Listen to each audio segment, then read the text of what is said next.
സേട്ടു പാപ്പ, സേട്ടു പാപ്പ, അയ്യോ സേട്ടു പാപ്പ ചത്തേ. എന്താ എന്തു പറ്റി?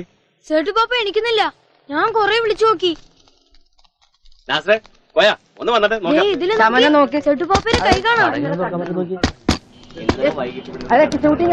ഞാൻ വിളിച്ച ഒറ്റ വിളിക്ക് എണിക്കുന്നതാ. ഈ പാട്ടുസേട്ട് എന്ന് പറയുന്ന ആളുടെ കട ഇതല്ലേ? ഇത് തന്നെയാണ്. എന്തു പറ്റി? മൂപ്പരാൻ മടിയായെന്ന് തോന്നുന്നു. വിളിച്ചിട്ട് ഒരു അനക്കമില്ല.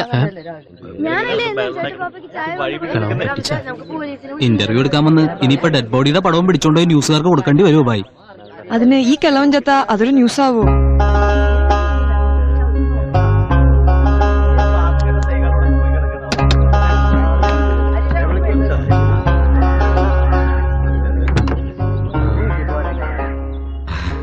കുറച്ചധികം ഉറങ്ങിപ്പോയി. വെറുതെ മനുഷ്യനെ മെനക്കെടുത്താനായിട്ട്. പണ്ടാറടങ്ങാനായിട്ട് മനുഷ്യൻ പേടിച്ചു പോയല്ല. ഇതിലും വരെ ഇയാൾ ചാകായിരുന്നു. ആ നീയാണല്ലേ കൂകി വിളിച്ച ആൾക്കാരെ കൂട്ടിയത്? വിളിച്ചിട്ട് എണിക്കണ്ടേ? ഞാൻ വിചാരിച്ചു കാറ്റ് പോയെന്ന്. അങ്ങനെയൊന്നും ഈ സേട്ടുപ്പാപ്പാന്റെ കാറ്റ് പോവില്ല ചക്കാ. നമസ്കാരം. ഞങ്ങൾ പാട്ടുസേട്ടിന് തിരക്കി വന്നതാ. എന്താ? നാട്ടുകാരൊക്കെ പാട്ടിസേട്ട് എന്നാ വിളിക്കാറല്ലേ? അതെന്താ അങ്ങനെ ഒരു പേര് വരാൻ കാരണം? അല്ല നിങ്ങൾക്കിപ്പോ എന്താ വേണ്ടത്? ഞങ്ങളൊരു TV പ്രോഗ്രാം ചെയ്യുന്നുണ്ട്. മരിച്ചുപോയ മ്യൂസിക് ഡയറക്ടർ രവീന്ദ്രനാഥിനെ പറ്റി. അദ്ദേഹത്തിന്റെ 10ാം ചരമവാർഷികം വരെയല്ലേ. അതിന് അദ്ദേഹത്തിന്റെ പ്രതിഭ കണ്ടെത്തിയതും ആദ്യകാലത്ത് സഹായിച്ചതും പ്രോത്സാഹിപ്പിച്ചതും ഒക്കെ സേട്ടുവാണെന്ന് പറഞ്ഞു കേട്ടിട്ടുണ്ട്. അതിനെപ്പറ്റി ഒന്ന് അറിഞ്ഞാൽ കൊള്ളാം. ഓ അത് ശരി. രവീന്ദ്രനാഥ് പേരും പെരുമയൊക്കെയുള്ള ആളായിരുന്നു. അത് അയളമെടുക്ക്. അതിന്റെ പേരിൽ ഞാൻ എന്തിനാ ഞെളിയണത്? പിന്നെ അറിയണ കാര്യം എന്താ വെച്ചാ അത് പറഞ്ഞുതരാം. അതിന് ഈ കാമറയും കുന്ത്രാണ്ടൊക്കെ വേണോ? പാട്ടിനോടുള്ള കമ്പം കാരണം നാട്ടുകാരെ എനിക്കിട്ട് തന്ന പേരാ പാട്ടുസേട്ട്. പഴയ ഗ്രാംഫോണും റേഡിയോ റിപ്പയർ ചെയ്ത് കൊടുക്കുക, പഞ്ഞിക്കടക്ക നിറച്ചു വെക്കുക, ഇതൊക്കെ തന്നെ അന്നും പണി. എങ്ങനാ തുടങ്ങേണ്ടത്? അയാളെ പറ്റി പറഞ്ഞു തീരൂല്ല എനിക്ക്.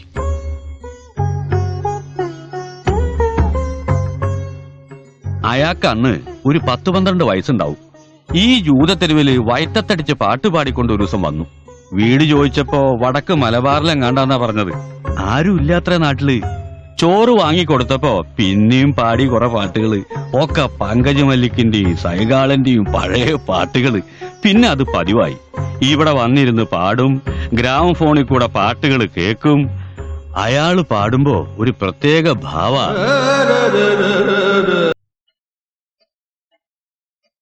പ്രിയപ്പെട്ട അച്ഛ, അങ്ങയുടെ സിരകളിൽ ഓടിയിരുന്ന സംഗീതരക്തം അല്പമെങ്കിലും ഈ എളിയ കലാകാരന്റെ സിരകളിൽ ഓടിക്കണേ.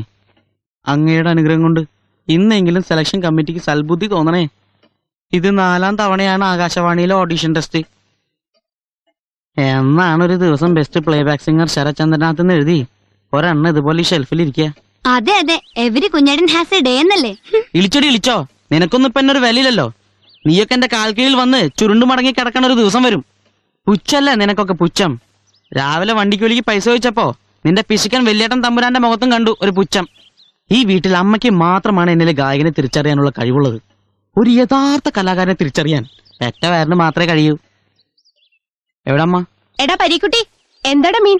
ഒന്ന് നോക്കട്ടെ. നോക്കണ്ട, ഭയങ്കര വിലയാ. അതെന്താടാ, വിലയുള്ള മീൻ കൂട്ടാൻ മാത്രം വിലയില്ലേ ഞങ്ങൾക്ക്? നേരത്തെ വാങ്ങിച്ചതിന്റെ കാശ് ഒന്ന് തീർത്തിട്ട് നിലയും വിലയും പറയാം. അത് നീ സച്ചിയോട് വാങ്ങിയില്ലേ? ചോദിക്കേണ്ട താമസം. ആരോട് ചോദിച്ചിട്ടാ ഇത്രയും വലിയ വിലയുടെ മീൻ കൊടുത്തതെന്നും പറഞ്ഞു ഒറ്റ ചാട്ടം. ഇനി എത്ര നടക്കണം ആ കാശ് മേടിച്ചെടുക്കാൻ? ഈശ്വരാ, നല്ല പെടക്കണ കരിമീൻ കൂട്ടി ചോറിന്റെ കാലം മറന്നു. നീ 1 കിലോ ഇങ്ങ് എടുക്ക. എന്നിട്ട് മേടിക്കുമ്പോ ഇതിന്റെ വിലയും കൂടെ ചേർത്ത് മേടിച്ചോ സച്ചിന്റെ അടുത്തുനിന്ന്. അത് ശരിയാവില്ല സാവിത്രമ്മേ, ഇപ്പൊ റൊക്കം കച്ചവടമുള്ളൂ. എടാ, പണ്ട് നിന്റെ ബാപ്പ കുഞ്ഞുമരക്കാരിക്ക് ഇവിടെ കൊണ്ട് തന്ന മീനിന് വല്ല കയ്യും കണക്കുണ്ടോടാ? എന്നിട്ട് 5 പൈസയുടെ കണക്ക് അങ്ങേര് ഇതുവരെ പറഞ്ഞിട്ടില്ല. നിന്റെ മീനൊക്കെ വിൽക്കാതെ ചീഞ്ഞു പോവുള്ളൂ. ഇതല്ലേ രവീന്ദ്രനാഥ മാഷിന്റെ വീട്? എന്താ? രവീന്ദ്രനാഥ മാഷിന്റെ ഭാര്യ? അതെ. ആഹാ, ഞങ്ങൾ ടിവിയുടെ ആൾക്കാരാ. രവീന്ദ്രനാഥ മാഷിനെ പറ്റി ഒരു പ്രോഗ്രാം ചെയ്യാൻ വേണ്ടി. ഇവിടെ ഇപ്പൊ ആർക്കും TV സീരിയലൊന്നും അഭിനയിക്കണ്ട. സീരിയലല്ല, സാറിന്റെ വാർഷികത്തോടനുബന്ധിച്ച് ടെലികാസ്റ്റ് ചെയ്യാനുള്ള ഒരു ഡോക്യുമെന്ററിയാ. മരിച്ച അന്ന് മുതൽ ഓരോരുത്തർമാര് വന്ന് വീടും ഫോട്ടോയോ അവാർഡും ഒക്കെ പടം പിടിച്ചോണ്ട് പോകും. അതുകൊണ്ട് ഞങ്ങൾക്ക് എന്താ ഗുണം? നിങ്ങൾ പോയട്ടെ. അയ്യോ ചതിക്കരുത് ചേച്ചി. ചേച്ചിയുടെ ഒരു സ്റ്റേറ്റ്മെന്റും ഈ വീഡിയോ ഒക്കെ ഒന്ന് കവർ ചെയ്യാതെ ഞങ്ങളുടെ പ്രോഗ്രാം പൂർണ്ണാവില്ല. ചേച്ചി ഒന്ന് സഹകരിക്കണം. എന്താ കാര്യം? ടിവിക്കാരാ അച്ഛനെ പറ്റി ഏതാണ്ട് പടം പിടിക്കാൻ വന്നതെന്ന്. ആണോ? ഒരു സാറിന്റെ മകനാണോ? അതെ, ഇളയ മകൻ ശരചന്ദ്രനാഥ്. മൂത്തൊരാളുണ്ട്. പക്ഷെ അച്ഛന്റെ സംഗീത പൈതൃകം കിട്ടിയിരിക്കുന്നത് എനിക്കാണെന്നാണ് എല്ലാരും പറയണത്. ഓ എനിക്ക് താങ്കളുടെ ഒരു ഇന്റർവ്യൂ വേണം.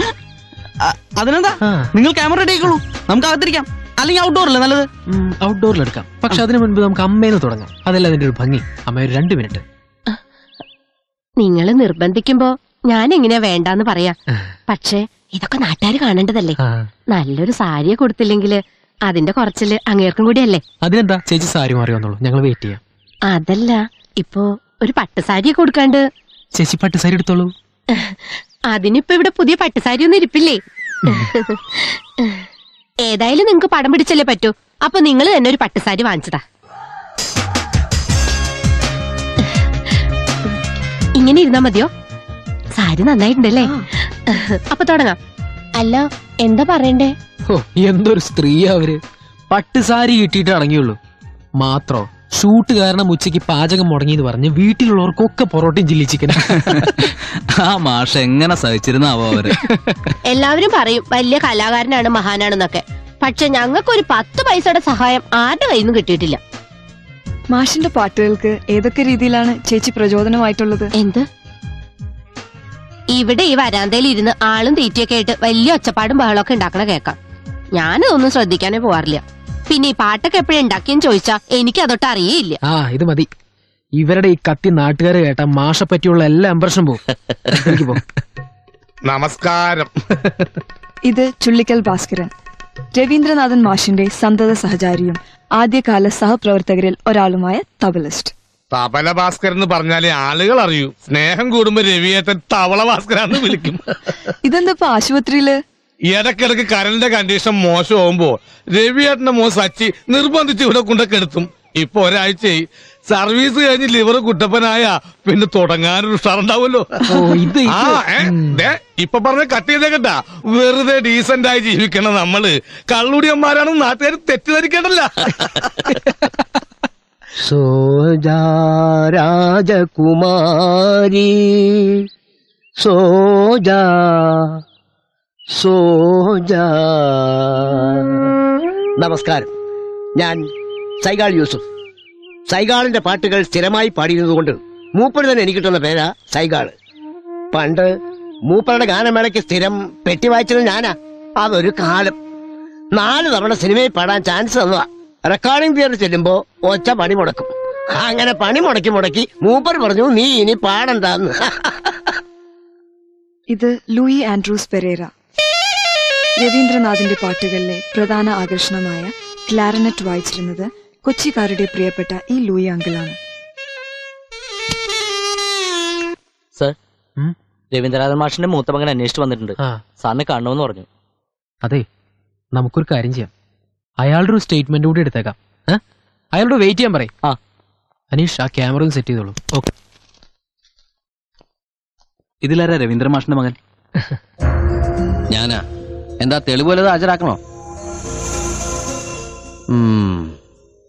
അങ്ങോട്ട് വന്നോളൂ, നമുക്ക് ഔട്ട്ഡോറിൽ എടുക്കാം. ശിവ, ക്യാമറ സ്റ്റാൻഡിൽ വെക്കാം. ആരെ സ്റ്റാൻഡിൽ വെക്കാൻ? ഇങ്ങോട്ട് വന്നത് നന്നായി. ഞങ്ങൾ വീട്ടിൽ വന്നപ്പോ കണ്ടില്ല. അച്ഛനുമായിട്ടുള്ള കുട്ടിക്കാലത്ത് എന്തെങ്കിലും ഓർമ്മകൾ പറഞ്ഞാൽ മതി. വരൂ. തോറ്റു തൊപ്പിട്ട് ഇറങ്ങിയിരിക്കുക. ലുക്ക്, നിങ്ങൾ റൈറ്റ്സ് വാങ്ങിയിട്ടുണ്ടോ? റൈറ്റ്സോ? എന്ത് റൈറ്റ്സ്? റൈറ്റ്സ്, പകർപ്പവകാശം. ഇനി അതൊക്കെ വാങ്ങിച്ചിട്ട് ഇങ്ങനെയുള്ള പരിപാടികൾ ഷൂട്ട് ചെയ്താൽ മതി. കുറെ കാലമായിട്ടുണ്ട് തുടങ്ങിയിട്ട്.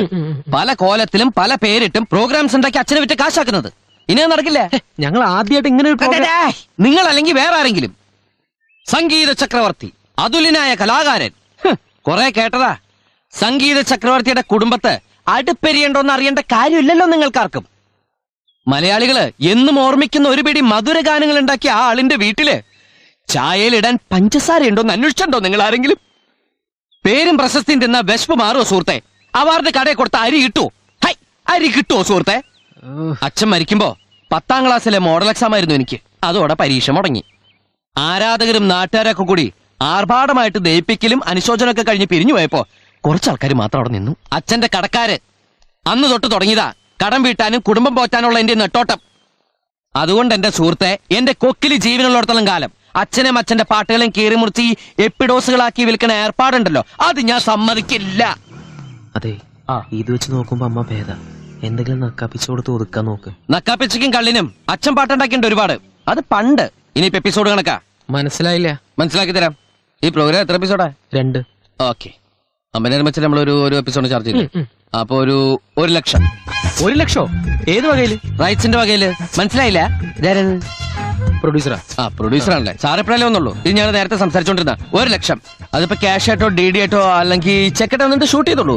അല്ലെ ചെക്കായിട്ട് വേണ്ട. അതിന് അത് മടങ്ങിയ കേസായി പിന്നെ പ്രൊഡ്യൂസറായിട്ട് പ്രശ്നമായി. അല്ലേ തന്നെ നേരില്ല. അനീഷ ക്യാമറ അകത്തേക്ക് കൊണ്ടോ. നമ്മുടെ ദാസേട്ടന്റെയും എസ് ജാനയുടെ ഒക്കെ സ്റ്റേറ്റ്മെന്റ് ഇല്ലേ, അത് വെച്ച് എന്തെങ്കിലുമൊക്കെ ചെയ്യാം.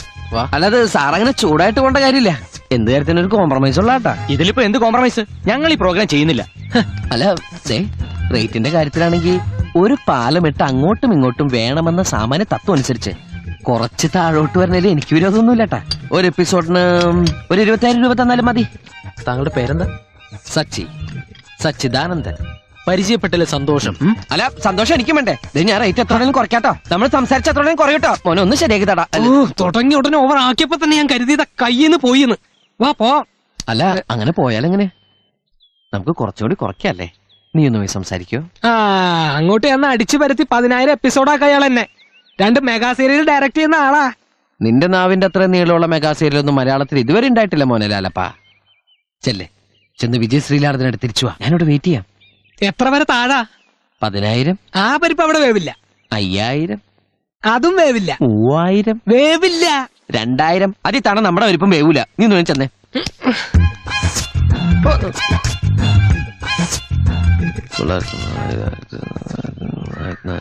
500.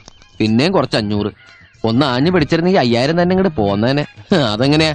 ആത്മാർത്ഥത വേണോടാ, ആത്മാർത്ഥത. നിനക്ക് വരെ ഒരു കഴുതയാണ് പറഞ്ഞയച്ചിരുന്നെങ്കിൽ അത് ഇതിനേക്കാൾ നന്നിട്ട് ബാർഗൈൻ ചെയ്തേനെ. കഴുത പുറത്തുനിന്നതിന് ഞാനെന്ത് ചെയ്യാനാ? നോക്കി പേടിപ്പിക്കല്ലേ. ഇത് തന്നെ തന്നതേ അച്ഛനോടുള്ള ബഹുമാനം കൊണ്ടാ. അതവര് പറയുകയും ചെയ്തു. ഞാൻ ഇന്നും അച്ഛനെ ഒരുപാട് ചേർത്ത് വിളിച്ചു അല്ലടാ. അതൊരു പുതിയ കാര്യമൊന്നല്ലല്ലോ. പക്ഷെ ഈ റെഡിമെയ്ഡ് വാചകങ്ങളൊന്നും മാറ്റണട്ടോ. പേരും പ്രശസ്തി നിന്ന വിശപ്പ് മാറൂ. അവാർഡ് കടയിൽ കൊടുത്ത് അരി കിട്ടൂ. കേട്ട് ബോറടിച്ചു. ബോറടിക്കാൻ നീ എന്തിനാ എന്റെ കൂടെ എപ്പോഴും നടക്കണേ? വണ്ടി എടുക്കണ, ആശുപത്രി ഭാസ്കരനെ ഇറക്കണം. ജയിലിൽ നിന്ന് ഇറക്കണം എന്ന് പറയണ പോലെ. ജയിലിൽ നിന്റെ അമ്മായിപ്പനെ ഇറക്കടാ.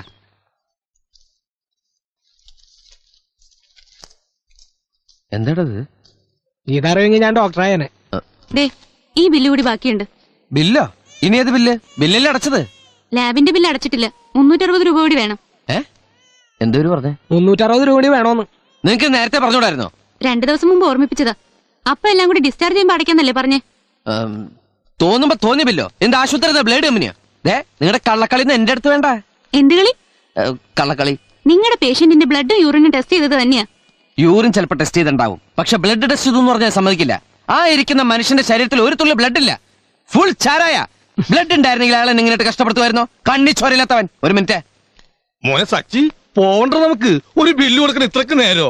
ഒന്ന് പുറത്തിറങ്ങിയ ബാസ്കറ്റിനകത്ത് കാറ്റുള്ളായിരുന്നേ. ബാക്കിയുള്ളവന്റെ കാറ്റ് പോറായി. കയ്യിൽ കാച്ചിന് 360 രൂപ എടുത്ത്. നീ എന്താ കളിയാക്കണ? അവന്റെ ഒരു തമാശ.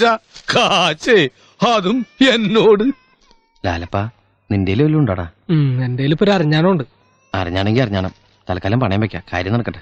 അതിന് ഈ കറുത്തയാരുടെ പണയം വെച്ചിട്ട് എന്ത് കിട്ടാനാ? ഇനിയിപ്പോ എന്ത് ചെയ്യും? ആ ജെനിഫറിനൊന്ന് വിളിച്ചാലോ? ഞാൻ മനസ്സിന് വിചാരിച്ചോളൂ ഇപ്പൊ വണ്ടി അവിടെ ചെന്ന് ഇടിച്ചു നിൽക്കുമെന്ന്. സച്ചിട്ട് ധൈര്യമായിട്ട് വിളിക്കും.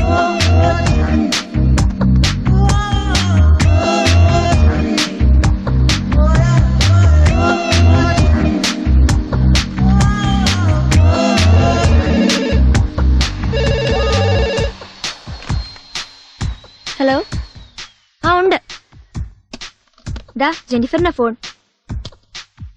ഹലോ. എന്ത് പറ്റിയൊന്ന് വിളിക്കാൻ? ഒരു 1.25 രൂപ വഴിന്ന് കളഞ്ഞു കിട്ടിയോ? അത് പിന്നെ ജെന്നി, ഞാനിപ്പോ ആശുപത്രിയിൽ നിന്ന് വിളിക്കുന്നത്. നമ്മുടെ ഭാസ്കരനെ ഡിസ്ചാർജ് ചെയ്തപ്പോ ബില്ലടയ്ക്കാൻ കുറച്ച് പൈസയുടെ ഷോർട്ടേജ് ഉണ്ട്.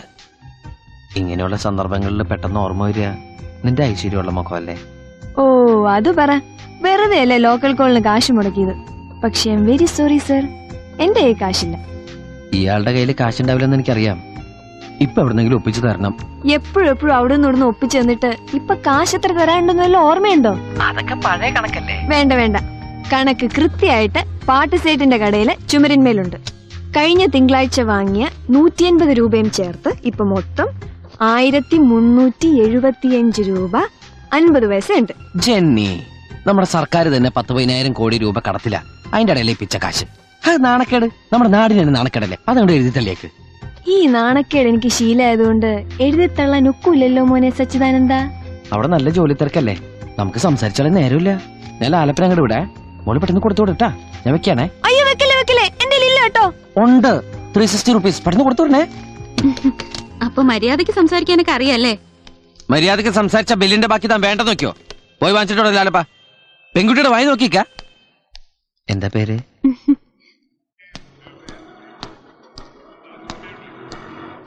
വേം വിട്ടോ. ആ എന്നാ വിട്ടോ. എങ്ങോട്ടാ? അല്ല പാട്ടുകാരനെ കണ്ടിട്ട് കുറച്ചു ദിവസമായി. ആ ചെല്ല്. ഡോക്ടർ പറഞ്ഞ ഓർമ്മയില്ലേ, കുറച്ചു ദിവസം പോയി വീട്ടിൽ. ഞാൻ കേറി തുടനെ പോയിക്കോളാന്ന്. മര്യാദ പറഞ്ഞ മനസ്സിലാവില്ലേ? അങ്ങോട്ട് കയറി. എടോ, പോണ വഴിയിൽ പല ബോർഡും കാണും നിർത്താനും പറയും. വീട്ടിലെത്താതെ എങ്ങനെ നിർത്തിയാ? അല്ല ആരെങ്കിലും വട്ടം ചാടുമ്പോ നിർത്താവോ? ചേച്ചി ആ സമയത്തൊന്ന് ശ്രദ്ധിച്ചോണേ, ആ ഗ്യാപ്പിൽ പുറത്തേക്കാണ്. അപ്പോഴും നിനക്കെന്നെ വിശ്വാസമില്ല. ആയിക്കോട്ടെ. എവിടേക്കാ? നിർത്തിയടാ, നിർത്തിയെന്ന് നിന്റെ അച്ഛന്റെ പേരിൽ സത്യം ചെയ്ത് നിനക്ക് വിശ്വാസമായില്ലേ? ശരി വേണ്ട. ഡോ വണ്ടി ഇടോ. പോണ പോക്കിന് ബ്രേക്കിലെങ്ങ കാല് വെച്ചാ അടിച്ച് നിന്റെ കരണം പൊട്ടിക്കും. പോട്ടെ മോനെ, ആഹാരമൊക്കെ സമയത്തിന് കഴിക്കണം. ഞാൻ പോയി കിടക്കട്ടെ. ആ ചെല്ല്.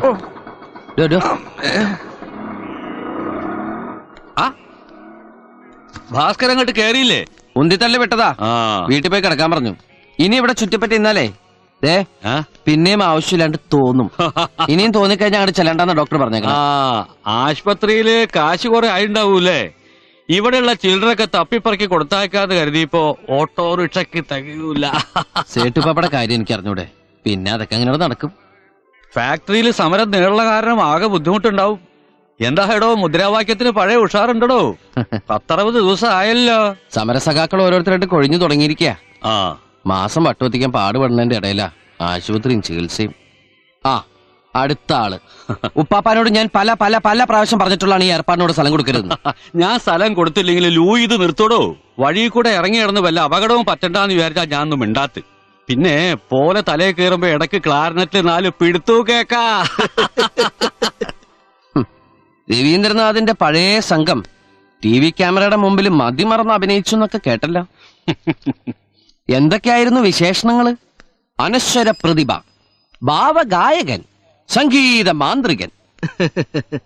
ഞങ്ങളെ ഒക്കെ മാറ്റി നിർത്തിയ അയാളുടെ ജീവചരിത്രം കംപ്ലീറ്റ് ആവൂടോ. ക്യാമറയുടെ മുന്നിൽ കൊണ്ടു നിർത്താൻ പറ്റാത്ത 2 ചരിത്രങ്ങളുണ്ടല്ലോ മഹാനായ നിങ്ങളുടെ കഥാപുരുഷന്. ചങ്ങാതിമാരും അതൊന്നും വാഴ്ത്തിപ്പാടിയില്ലേ? കലാകാരന്മാർ സൽഗുണസമ്പന്നരായിട്ട് ആർക്ക് എന്ത് പ്രയോജനം? മരിച്ചിട്ട് 10 കൊല്ലം കഴിഞ്ഞിട്ടും അച്ഛനെ ആൾക്കാരെ ഓർക്കുന്നുണ്ടല്ലോ. ഇനിയും 10-50 കൊല്ലം കഴിഞ്ഞാലും അയാളെ ഓർക്ക ആളുണ്ടാവും. അതൊന്നും നിസ്സാരല്ല, പറഞ്ഞാൽ നിന്റെ തലേ കേറൂല. ഓ, ഞാനൊരു രസം കൊല്ലി. കലാകാരന്മാരുടെ ഭാഷയൊന്നും എനിക്ക് മനസ്സിലാവില്ല.